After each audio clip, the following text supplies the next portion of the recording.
আমাদের তো আগের মতন খাওয়ার মতন সে অবস্থাতে নাই, বুঝছেন। যে দাম বাড়তেছে সবকিছুর, এতে আর খাওয়া যাবে না। আমদানি কম, এই জন্য সবজির দামটা কমতেছে না। এই যে সপ্তাহখানিক আগে সব সবজির দামই বেশি আছিল, ওই তুলনায় এখন অনেক কম। আমদানি বাড়তেছে, দামও কমতেছে। বাজার দর আগে বর্তমানে 3-4 দিন আগের চাইতে এখন অনেক কম। আগে যেগুলো 120 টাকা কেজি আছিল, এগুলো এখন 60-70 টাকার ভিতরে আসছে। বরবটি এখন 100 টাকা কেজি।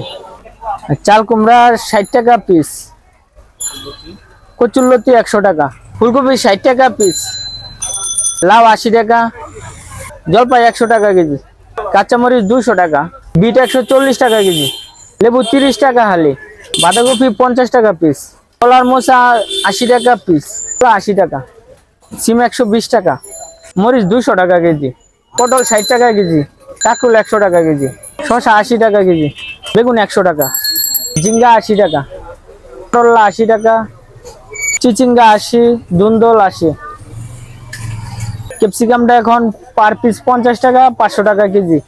লম্বা বেগুন 80 টাকা কেজি, গুড়টা 120, মিষ্টি কুমড়া 80 টাকা পিস, 50 টাকা কেজি, ধনিয়া পাতা 300 টাকা কেজি, ভেন্ডি 80 টাকা, উস্তা 120, কাঁচা টমেটো 160, গাজর 180 টাকা, ইন্ডিয়ানটা 160 টাকা কেজি, দেশিটা 240, সূর্যমুখী 100 টাকা, দেশি ছোট আলু হচ্ছে 80 টাকা, ডায়মন্ড আলুটা হচ্ছে 70 টাকা কেজি, কলা 40 টাকা হালি। কাঁচা বাজারের দুরবস্থা, 80 টাকা ভেন্ডির কেজি, রসুন আছে 260 টাকা করি। আমাদের তো আগের মতন খাওয়ার মতন সে অবস্থাতে নাই, বুঝছেন। যে দাম বাড়তেছে সবকিছুর, এতে আর খাওয়া যাবে না।